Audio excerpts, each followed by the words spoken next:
I'm Horace, 34, a software engineer who built his life on financial responsibility and trust. Despite our complicated history, I still believed in my family. That changed during a lunch break when I scrolled through Facebook and saw my mother's post from Greece. The caption read, "Nothing but real family on this journey of a lifetime." My heart sank as I stared at the photos of my parents, sister, brother-in-law, and their kids at the Acropolis. I wasn't invited. If you're watching this from somewhere where family means loyalty, hit the like button and subscribe. Trust me, you'll want to see how I handled what happened next. I grew up in a modest 3-bedroom house in Boston, the younger child in what I thought was a close-knit family. My sister Diane is 4 years older than me, and from early on, our roles were clearly defined. She was the creative, spirited one who could charm anyone with her personality. I was the responsible one, the planner, the one who always thought ahead. My parents often joked that I was born middle-aged, already worried about saving for retirement, while other kids spent their allowance on candy. Our parents, Robert and Margaret, worked hard. Dad was a high school history teacher, and Mom ran a small bakery. We weren't poor, but money was always a topic of careful conversation in our house. I learned about budgeting before I learned algebra. When I was 17, just starting to apply for colleges, Dad lost his job during district-wide cutbacks. It was a tough time. Diane was already at an expensive art school in New York, and my parents were determined not to pull her out. So I made my first major financial decision. I chose the state university with a scholarship instead of the private school I had dreamed of attending. I told myself it was practical, that the education would be just as good, and I would graduate without debt. Throughout college, I worked part-time jobs while maintaining a 3.9 gigapascals in computer science. Every summer, I took extra shifts and sent money home to help with Diane's tuition. She was studying fashion design and needed materials, studio time, and trips to fashion shows. My parents never asked me directly, but I knew they struggled, so I helped, quietly transferring funds when I could. After graduation, I landed a job at a tech company with a starting salary that seemed astronomical to me after years of pinching pennies. My first big purchase wasn't a car or an apartment. I paid off the remainder of my parents' mortgage. They cried when I showed them the papers, and I felt that I had finally done something truly meaningful with my success. Diane graduated a year later, but her career path was rockier. She bounced between fashion houses and retail jobs, always just on the verge of her big break. When she needed money for a startup clothing line, I provided the capital. When that failed, I covered her debt. When she wanted to try again with a different concept, I funded that too. I believed in her talent, and I wanted her to succeed as much as our parents did. My career flourished. I moved from company to company, each time increasing my salary and responsibilities. By 30, I was a senior developer with investments, a healthy 401k, and an emergency fund that could cover 6 months of expenses. I followed all the financial advice I read obsessively, living below my means and preparing for any contingency. 3 years ago, Diane met Marcus, a marketing executive for a luxury brand. They had a whirlwind romance and an extravagant wedding in the Berkshires. I paid for half of it after my parents revealed they had taken out a second mortgage to cover their portion.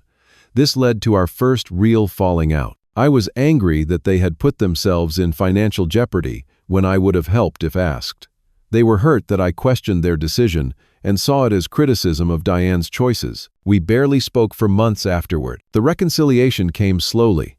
I helped them refinance their mortgage again, and we gradually returned to family dinners and holiday gatherings. Things seemed to be improving, especially after Diane and Marcus had twins last year. Becoming an uncle softened me, and I started dreaming about being the cool uncle who would set up college funds and take the kids on educational trips. Last year, I had a health scare.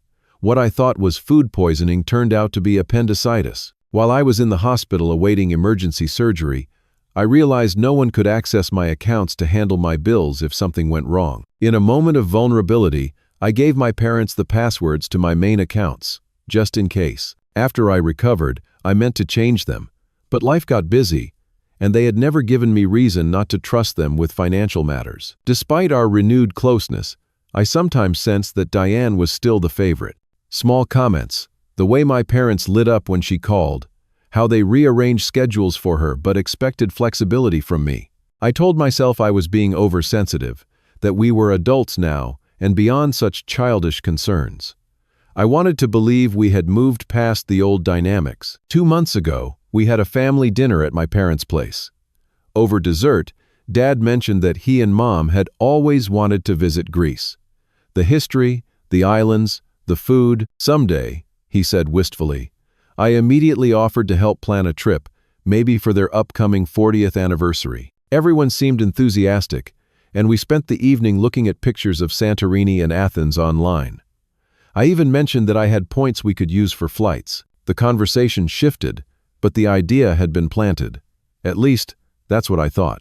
At the time, I was living in a comfortable apartment in Cambridge, dating Amanda, a pediatric nurse I'd met through friends. Unlike my previous girlfriends, Amanda didn't find my financial caution boring or restrictive. She appreciated stability, but also encouraged me to enjoy life more. When I mentioned the potential family trip to Greece, she suggested I might be setting myself up for disappointment. "Your family has a pattern," she said gently. I dismissed her concerns, insisting things were different now. A few weeks after that dinner, I planned a solo camping trip to the White Mountains. I had recently been promoted to development team lead and needed some time to decompress before taking on the new responsibilities.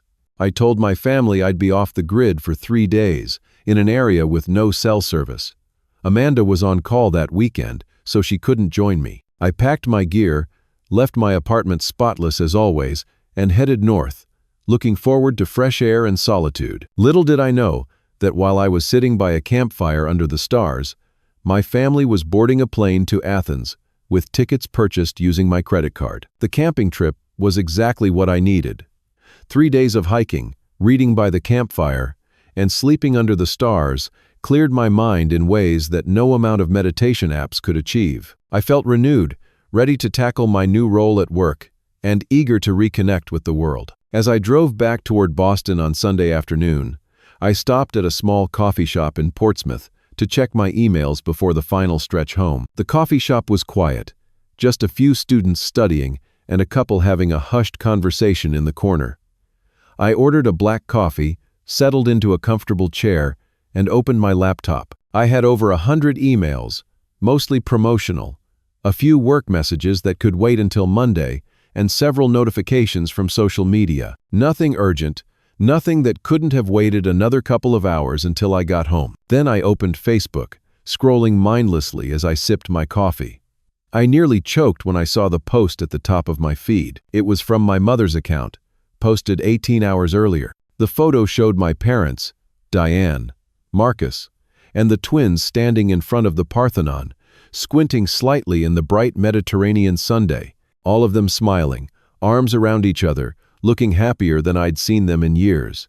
The caption read, "Nothing but real family on this journey of a lifetime." Greece has been on our bucket list for 20 years, and finally making it happen with the people who matter most. I stared at the screen, coffee cooling beside me, trying to process what I was seeing. There had to be a mistake. Maybe it was an old photo from a trip I didn't know about. Maybe it was one of those Facebook memories that resurfaces years later. But the timestamp and the ages of the twins confirmed it was recent. Very recent. I scrolled through the album. Dozens of photos of them at various Athens landmarks, on a boat cruising toward what looked like Santorini, eating at seaside restaurants with azure waters in the background. In every picture, they looked blissfully happy, a perfect family vacation, without me. My first reaction wasn't anger but confusion. Had there been a last-minute deal they couldn't pass up? Had they tried to contact me while I was camping but couldn't reach me? I checked my phone for missed calls or texts before I left. Nothing. I scrolled back through my mother's timeline and saw posts from 2 weeks ago hinting at a big family adventure coming up. This wasn't spontaneous. It was planned, deliberately when I would be unreachable. I sent a text to my mother. "Just saw your Greece photos. Looks amazing. When did you guys plan this?" Then one to Diane. "Nice surprise seeing you all in Greece. Hope you're having fun." I tried to keep them casual, non-accusatory, but my hands were shaking as I typed. I waited for responses, refreshing my screen every few minutes, but none came. They were probably out enjoying another excursion, I told myself. The time difference meant it was evening in Greece. Maybe they were at dinner, phones tucked away. As I was about to close my laptop and drive home to process this in private, an alert popped up from my banking app. Unusual activity detected on your account. My heart started racing as I logged in. What I saw made the air leave my lungs. A series of charges from the past 3 weeks, all to Greek airlines, hotels in Athens and Santorini, tour companies and restaurants. The most recent was from just hours ago, a charge of $700 to a yacht rental company in Mykonos. All told, nearly $15,000 had been spent from my emergency fund and credit card, which I'd linked to my checking account for easy transfers. This wasn't just an emotional betrayal. They had stolen from me. I dug deeper, checking transaction histories and account access logs. The first Greece-related charge appeared exactly 3 days after our family dinner, where we discussed Greece as a someday destination. My father had accessed my account that day, using the password I'd given him during my appendicitis scare. More logins followed, always when I was at work or asleep, careful, calculated movements of money from my emergency fund to my checking account, then charges to travel agencies. They had booked the entire trip 2 weeks in advance, deliberately scheduled during my camping trip. They had discussed it, planned it, coordinated it, all while smiling to my face at family gatherings, all while knowing they were systematically draining the funds I had carefully saved for years. The coffee shop suddenly felt too small, too warm. I gathered my things and stumbled outside, gulping the cool autumn air. I sat in my car for nearly an hour, unable to drive, unable to think clearly. My phone remained silent. No explanations, no acknowledgments, not even a casual response to my texts. This wasn't a mistake. This wasn't a miscommunication. This was calculated. And the caption, "Nothing but real family," was the twist of the knife. I wasn't real family. I was an ATM. The drive back to Cambridge passed in a blur. Traffic lights, highway exits, other cars all seemed distant and unreal as my mind struggled to process what I had discovered. By the time I reached my apartment, shock had given way to a cold, clear determination to understand the full extent of what my family had done. I called my bank first, reaching a representative from the fraud department. When he asked if I recognized the charges, I hesitated. They were made by my family members who had my password for emergency purposes only, I explained, my voice steadier than I expected. I did not authorize any of these transactions. The representative was sympathetic but professional. "Mr. McAllister, I can see access to your account came from authorized devices with the correct credentials. However, if you did not approve these specific transactions, we can investigate them as unauthorized use." He walked me through the timeline of account access. My father had first logged in 3 days after our dinner discussion about Greece. My sister Diane had accessed it multiple times after that. They had been careful, making smaller transfers first, then larger ones as they gained confidence I wouldn't notice. As we spoke, I remembered the exact moment I had given them this access. I was in the hospital bed, groggy from pain medication before my appendectomy. The surgeon had mentioned a small but real risk of complications, and in my vulnerable state, I wanted to ensure my affairs were in order. My parents had sat beside me, concerned and supportive. Mom had stroked my hair like she did when I was a child with a fever. Dad had promised to only use the information in an absolute emergency. I had written down my main passwords on a hospital notepad, never imagining this would be the emergency they deemed worthy of accessing my accounts. The representative helped me begin the process of disputing the charges and advised me to change all my passwords immediately. He also suggested filing a police report, words that made my stomach clench. Could I really file a report against my own family? Before I could decide on next steps, my phone chimed with a text notification. It was from Diane, but clearly not meant for me. He won't notice. His account's barely active, and we can put a little back each month if you're worried. But seriously, when has he ever checked his statements in real time? It was obviously intended for my father. My sister, who I had supported through college, whose failed businesses I had funded, whose wedding I had helped pay for, was dismissing the theft of my money as inconsequential. Because I wouldn't notice. Because my account was barely active in her eyes. Without thinking, I responded simply, "I noticed." 3 dots appeared, disappeared, appeared again, then vanished. Silence. She had no response when caught red-handed. I waited for calls, for explanations, for apologies. None came. The silence from Greece was complete, a wall of denial that only confirmed their guilt. I sat at my kitchen counter, scrolling through my account records again, finding more evidence with each review. They had used my premier credit card, the one with travel benefits and points, maximizing rewards on my dollar. They had booked first-class seats, luxury accommodations, private tours, no expenses spared, because they weren't their expenses. Curious how deep this betrayal went, I checked social media again. There it was, hidden in plain sight. 2 weeks ago, my mother had posted in a private family group, starting to pack for our special trip. So excited to make memories with those who truly appreciate family. At the time, I had assumed she meant an overnight trip to visit relatives in Connecticut. Now the meaning was crystal clear. There were other breadcrumbs once I knew to look for them. Diane sharing articles about Athens with the comment, "Research for the big adventure." Marcus checking in at a travel agency. My father suddenly interested in Greek cuisine and posting about Mediterranean diets. All of it carefully orchestrated to happen while I would be unreachable in the mountains, giving them at least 3 days of uninterrupted spending before I could possibly discover what was happening. I called Amanda, my voice finally breaking as I explained what I had found.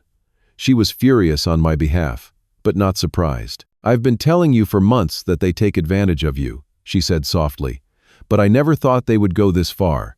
This isn't just selfish, Horace, it's criminal." "I know," I replied, the weight of that truth settling heavily on me.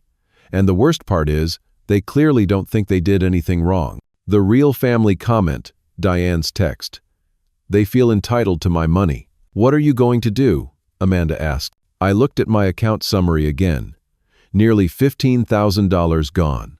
My emergency fund wiped out. Charges still pending for upcoming tours and restaurants in Mykonos and Santorini. "I'm going to stop it," I said firmly. "And then I'm going to make sure they understand this will never happen again." After hanging up with Amanda, I spent hours documenting everything. Screenshots of transactions, access logs, the text from Diane, social media posts that proved premeditation. I saved it all in a secure folder, then emailed copies to myself and to Amanda for safekeeping. The deeper I dug, the more my anxiety grew. What if this wasn't the first time? What if they had taken smaller amounts before, knowing I wouldn't check? What other aspects of my life had they discussed and decided I didn't need to be included in? I barely slept that night, my mind racing with memories reinterpreted through this new lens of betrayal.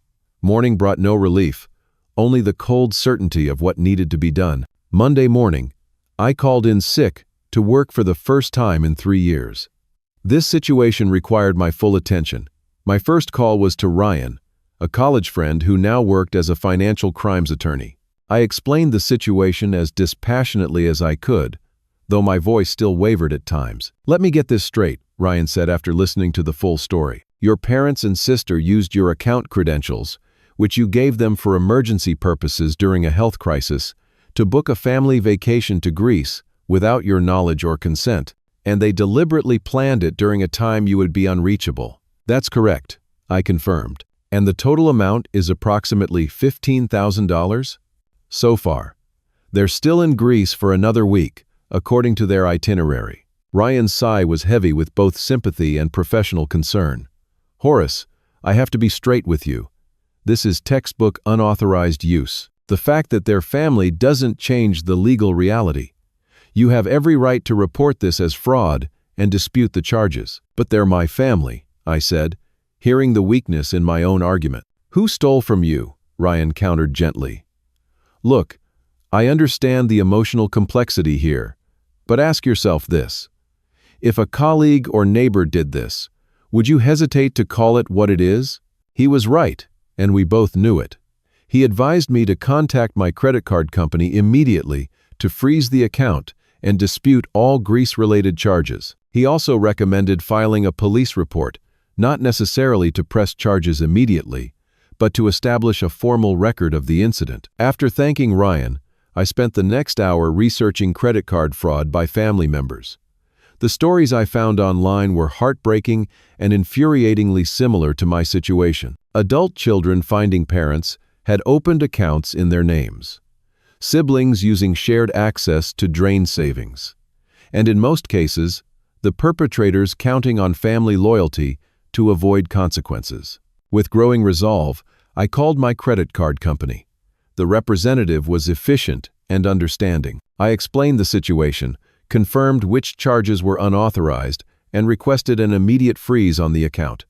She assured me that the pending charges could still be blocked and the recent ones disputed. A formal investigation would begin, and I would not be responsible for fraudulent activity. "We'll be issuing you a new card with a new number," she explained. "In the meantime, your account is frozen, and no new charges will be processed." "What about charges they try to make now?" I asked, thinking of my family suddenly finding their magical money source cut off. "Any attempted charges will be declined," she confirmed. "The account holder, meaning you, will receive a notification of each declined attempt." I thanked her and ended the call, feeling a strange mixture of relief and dread. Relief that the financial hemorrhage had been stopped, dread at the inevitable confrontation to come. I didn't have to wait long. Within hours of freezing the account, my phone began to light up with notifications. First, text messages from Dad. "Something wrong with your card. Call as soon as possible." From Mom.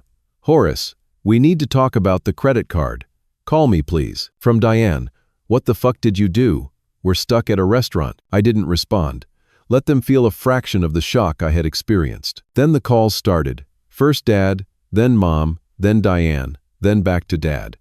I let them all go to voicemail, listening to the messages pile up, each one more desperate or angry than the last. Dad's first message was confused.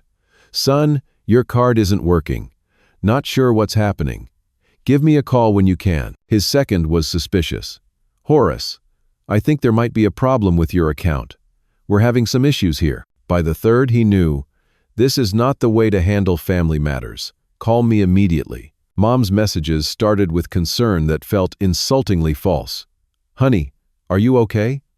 We're worried something might have happened to you." Then shifted to guilt-tripping. "After everything we've done for you, this is how you respond to a simple misunderstanding?" Diane was the most transparent, cycling between rage and manipulation.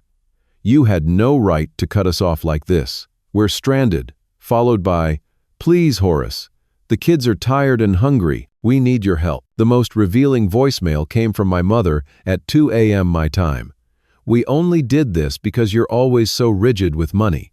You have more than you need while we struggle. This trip was something we deserved after everything we've been through. If you were really part of this family, you would understand that. The real family comment wasn't meant to hurt you. It was about how we connect when we're together. You're always so distant, so separate. Maybe if you had come with us instead of going off alone camping again, you'd understand what family really means."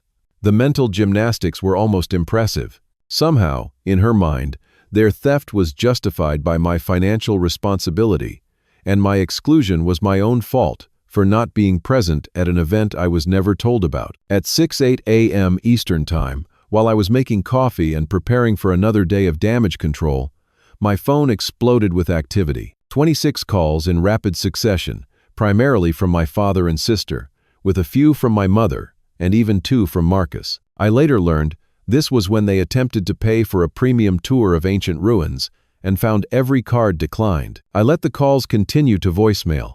I wasn't ready to speak with them yet.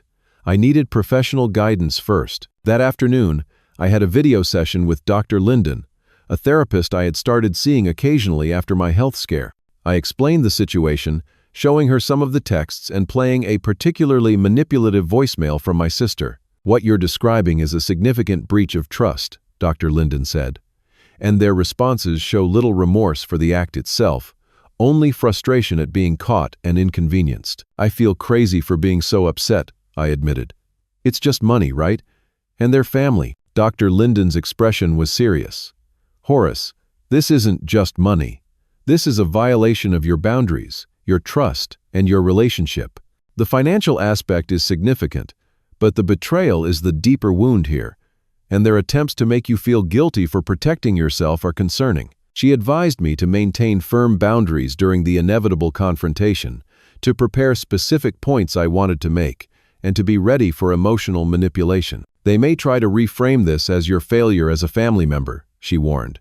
"Stay focused on the concrete actions they took without your consent." Armed with this guidance, I continued documenting everything and preparing for their return. I knew the real battle would begin when they were back on American soil, faced with the consequences of their actions and the realization that this time I wouldn't simply forgive and forget. 3 days after I froze the accounts, my phone rang with a call from a number I didn't recognize. It was my mother, calling from the airport in Boston. They had cut their trip short, unable to continue without access to my funds. Her voice was tight with barely controlled anger. "We're home," she said without preamble. "We had to change our flights and leave early because of what you did. I hope you're satisfied." "Where are you now?" I asked, ignoring the accusation in her tone. "Logan Airport. Your father is getting the bags. We'll be home in about an hour." "I see." I kept my response neutral, unwilling to engage in recriminations over the phone. "Horace," her voice softened, attempting a different approach. "We need to talk about this like adults. Can you come over this evening?" I had anticipated this request and already decided my response. "No, Mom, I'm not coming to your house. If you want to talk, it needs to be on neutral ground, and not today. I need time to process everything." She started to protest, but I interrupted firmly. "This isn't negotiable. I'll text you when I'm ready to meet." I ended the call before she could respond, my heart pounding. Standing up to my mother had never been easy, and even now, with the evidence of their betrayal still fresh, part of me wanted to capitulate, to smooth things over, to be the understanding son I had always been. But that son had been taken advantage of for the last time. I hadn't anticipated, however, that my mother would take matters into her own hands. 2 hours later, my doorbell rang. When I checked through the peephole, I saw her standing in the hallway, arms crossed, expression determined. Against my better judgment, I opened the door. "You wouldn't come to us, so I came to you," she said, pushing past me into the apartment. She looked around with a critical eye, noting the minimalist decor that reflected my practical nature. "Always so austere, Horace. You could afford some comfort with all your money." The irony of her criticism after what they had done was not lost on me. "Why are you here, Mom?" She sat on my couch without invitation. "To clear up this misunderstanding. You've embarrassed us terribly, having our cards declined in public like that." "Misunderstanding?" I repeated, remaining standing. "You accessed my accounts without permission, spent $15,000 on a family vacation I wasn't invited to, and then got caught. What part of that is a misunderstanding?" Her face flushed. "We were going to pay you back. When? How?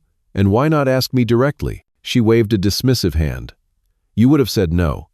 You always say no when it's something for Diane." "That's not true, and you know it. I've supported Diane financially for years, because you can afford it. You have this cushy job, and all this money saved, while your sister is struggling. She needed this trip, Horace. She and Marcus have been having problems since the twins were born. They deserve something special." I stared at her, incredulous. "So you stole from me because Diane deserved a vacation?" "It wasn't stealing," she snapped. "We're family. What's yours is ours. That's how it works." "No, Mom, that's not how it works. Not for adults. Not for my money that I earn." She changed tactics, her eyes suddenly welling with tears. "After everything your father and I did for you, all the sacrifices we made, the food we put on the table, the roof over your head, you owe us. For raising me? That was your choice, your responsibility as parents. It doesn't entitle you to theft." "It wasn't theft," she insisted again, voice rising. "And that real family comment wasn't about excluding you. It was about being with people who understand the meaning of family loyalty." I felt a calm clarity descend over me. "I think you should leave now, Mom. We're not going to resolve this today, and I've already reported the charges as fraudulent." Her face paled. You what? I reported the charges as unauthorized use of my accounts.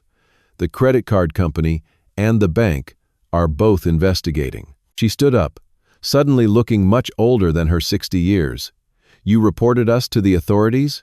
Your own family? I reported fraudulent charges.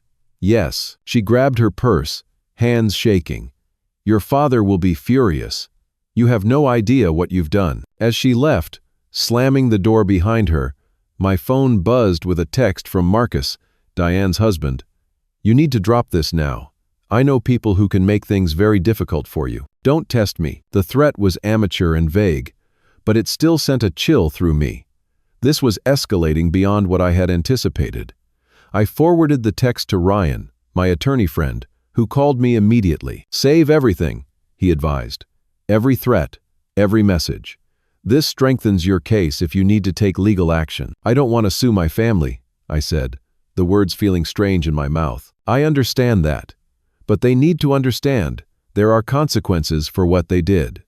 And the threat from your brother-in-law changes things. That's intimidation, possibly criminal. The next day, my phone lit up with calls from extended family members. Apparently, my parents had been busy sharing their version of events. An aunt I rarely spoke to left a voicemail calling me selfish for begrudging your parents a small luxury after all they've done. My cousin sent a text asking why I was being so petty about money when family is what matters. But not everyone took their side.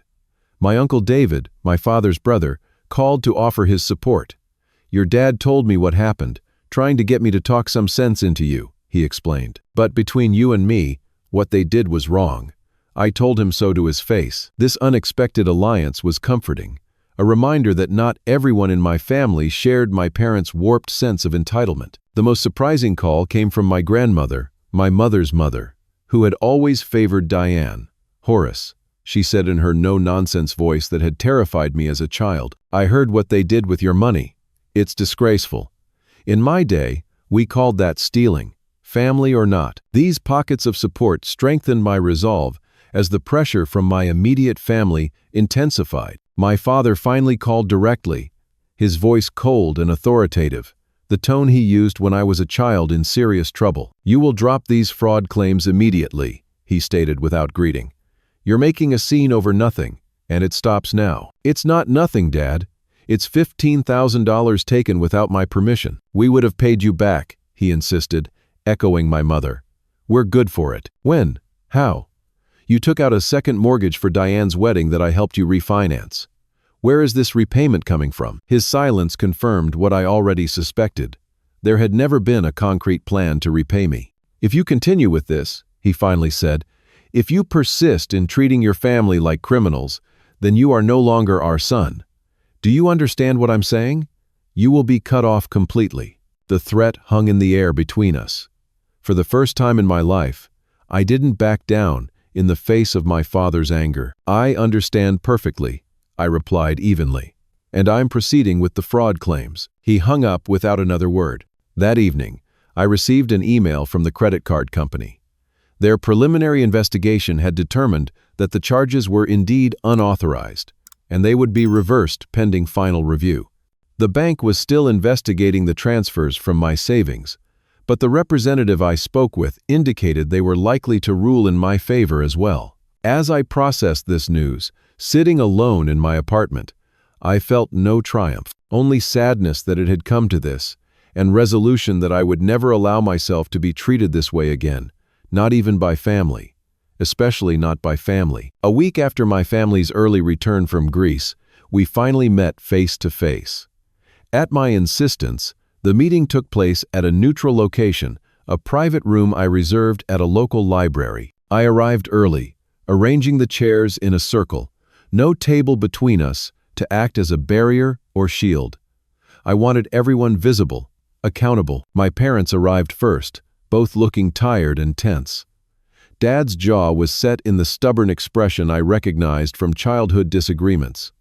Mom's eyes were puffy, either from crying or lack of sleep. They sat stiffly, not speaking to me. Diane and Marcus came 10 minutes late.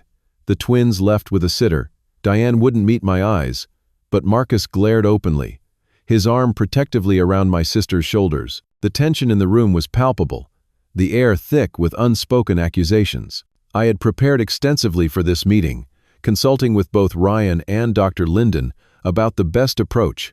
I started by laying out the facts without emotion, detailing the unauthorized access to my accounts, the timing of the transactions, and the deliberate planning evidenced by social media posts and text messages. I've disputed these charges, I concluded, and both the credit card company and the bank have preliminarily ruled in my favor. The money will be returned to my accounts. So you've won, my father said bitterly. You've humiliated your family and gotten your precious money back. Are you satisfied? This isn't about winning, I replied calmly. It's about establishing boundaries and consequences for actions that broke my trust. We're your parents, my mother interjected. We gave you life. We raised you. And this is how you repay us? I had anticipated this line of attack and refused to be derailed by it. I've supported this family financially for years. College funds for the twins, help with the mortgage, Diane's business ventures. I've never begrudged any of that because I offered it freely. But taking without asking is different. It's a violation. Oh, spare us the victim act, Diane finally spoke, her voice trembling with anger. You've always held your financial support over our heads, making sure we know how generous, how responsible the great Horace is. So we took a vacation without consulting the family accountant. Sue us. Oh wait, you practically are. Marcus leaned forward. The threats stop now, he said firmly. Any legal action against Diane will have severe repercussions. I'm not threatening anyone, I clarified. I'm stating facts. Money was taken from my accounts without authorization. That's fraud, legally speaking. I have every right to pursue this. It was my idea, Diane suddenly blurted, tears spilling down her cheeks. Okay? It was all me. Mom and Dad were talking about their dream trip to Greece, and I knew we could never afford it, not with the twins and the business struggling. But I knew you had all that money just sitting there, and you never use it for anything fun or meaningful. Her admission hung in the air, surprising even our parents, who exchanged uncomfortable glances. So you decided to take it, I said quietly. I suggested borrowing it, she corrected. Dad already had your passwords from when you were in the hospital. I said we could take some now and replace it later, a little at a time. You'd never even notice. And the real family comment? The deliberate scheduling during my camping trip? The decision not to invite me? Diane looked down. I was angry with you. You always make me feel less than. With your perfect job and your perfect finances and your perfect life. I wanted one thing that didn't involve you micromanaging or judging. My father cleared his throat. We should have told you. That part was wrong. But the money. Horace, we've hit some rough patches you don't know about. This was new information. What rough patches? My parents exchanged another look, a silent communication passing between them. Finally, my mother spoke. Your father's pension was reduced last year. Budget cuts. And the bakery hasn't been profitable for a while. We've been using credit cards to stay afloat. Why didn't you tell me? I asked, genuinely confused. I would have helped. Because we're the parents, my father exclaimed, frustration breaking through. We're supposed to help you, not the other way around.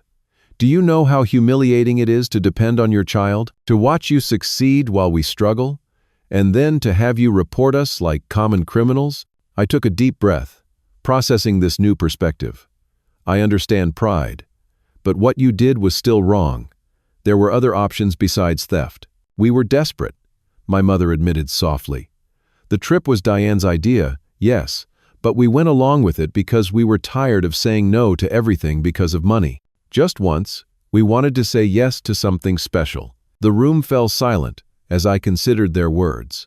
The anger and betrayal I felt hadn't diminished, but it was now complicated by understanding. Not justification, never that, but context that made their actions slightly more comprehensible, if no less wrong. Here's what I propose, I finally said, pulling out a document I had prepared with Ryan's help, a formal repayment plan, the full amount, paid back in monthly installments over 2 years. No interest, no penalties, but legally binding. In return, I won't pursue criminal charges. Marcus started to object, but my father raised a hand to silence him. "Let me see it," he said, reaching for the document. He read it carefully, then passed it to my mother. "This is fair," he acknowledged reluctantly. "More than fair. I have conditions beyond repayment," I continued. "First, all access to my accounts ends now. I've already changed all passwords and security questions. Second, financial transparency from now on. If you need help, you ask directly. No more secrets, no more manipulation." My mother nodded slowly. "And our relationship? What happens to that?" It was the question I had been dreading, the one I'd been asking myself for days. That depends on all of us. Trust has been broken. Rebuilding it will take time, honesty, and effort on everyone's part. "So we're on probation," Diane said bitterly. "No," I corrected her. "We're at a crossroads. We can move forward with clear boundaries and mutual respect, or we can continue patterns that hurt everyone. I'm choosing the first path. The question is whether you'll join me there." After more discussion, some tears, and a few more flares of anger, all four of them signed the repayment agreement. It wasn't a perfect resolution. The wounds were too fresh, the betrayal too significant for instant healing, but it was a step toward something potentially better. As we prepared to leave, my father pulled me aside. "You stood your ground," he said, a complexity of emotions in his voice. "I'm not happy about how this played out, but I respect that you didn't back down." Coming from him, it was as close to an apology as I was likely to get. I nodded acknowledgement, not quite ready to express gratitude for such a small concession. 2 weeks later, the first repayment arrived in my account, exactly as scheduled. With it came a handwritten note from my mother. "We're sorry for the hurt we caused. Working to make it right. Love, Mom." It wasn't everything, but it was something. A start. 6 months have passed since that meeting in the library. 6 monthly payments have been made, each one on time, each one a small step toward financial restitution. The emotional reconciliation has been slower, more complex, but also progressing in its way. My relationship with my family has fundamentally changed. There's a distance now that wasn't there before, a careful consideration in our interactions that sometimes feels artificial, but is probably healthier than the enmeshed, boundaryless relationship we had before. We're learning a new way to be family, one based on respect rather than assumed access. The first month after the confrontation was the hardest. Family Sunday dinners ceased. Holiday plans were uncertain. There were awkward phone calls and stilted text exchanges. I missed the easy familiarity we once had, even while recognizing it had been built partially on my willingness to be taken advantage of. Gradually, we began rebuilding. My parents invited me for dinner about 8 weeks after our meeting.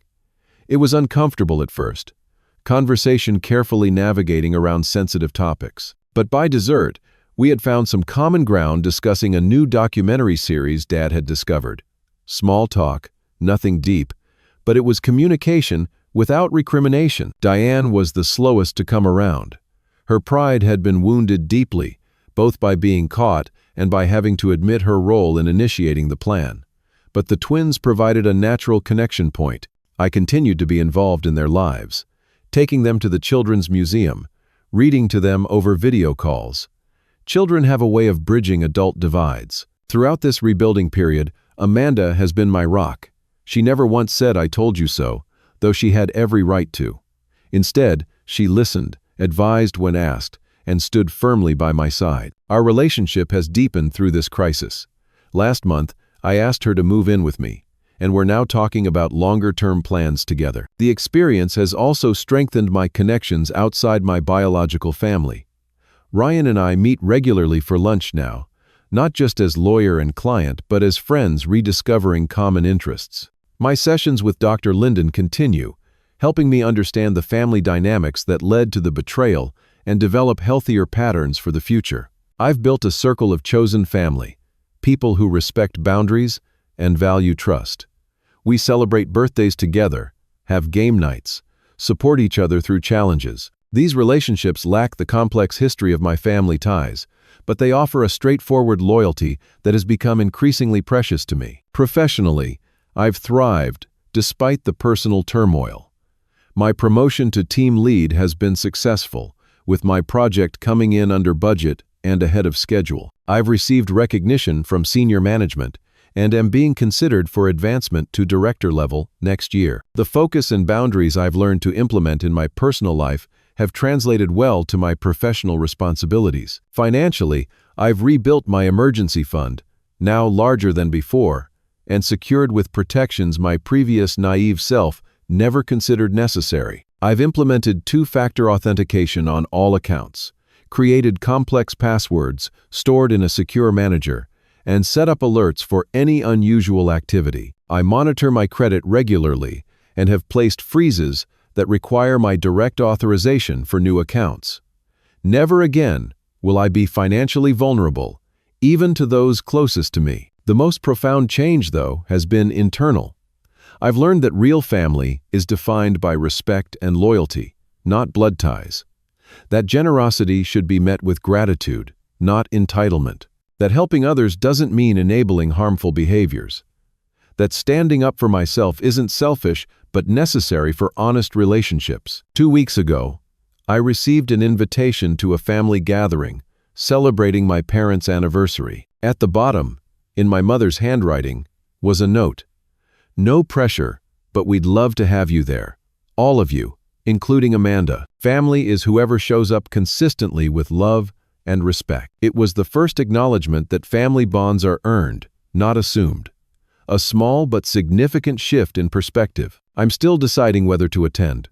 Part of me wants to continue the healing process. Another part recognizes the value of maintaining certain distances, at least for now. Amanda says she'll support whatever I decide, but suggests that forgiveness doesn't require forgetting or removing all boundaries. What I know for certain is that I'm stronger now, more aware of my worth and my right to protect it, more discerning about who deserves my trust and generosity, more committed to relationships built on mutual respect rather than obligation or guilt. The money matters, of course. $15,000 is significant, and I'm glad it's being repaid. But the real value of this painful experience has been in the clarity it provided. About my family, about myself, about what I will and won't accept in my relationships. I no longer define myself as the responsible one, the provider, the fixer of family problems. I'm simply Horace, a man with boundaries, values, and the courage to enforce them.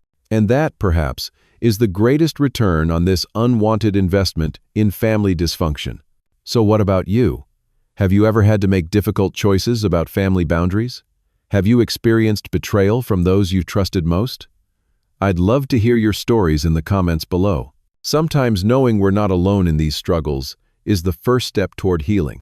And if this story resonated with you, please like, subscribe, and share it with someone who might need to hear that standing up for yourself isn't selfish, it's necessary. Thank you for listening, and remember, the family you choose can be just as meaningful as the family you're born into.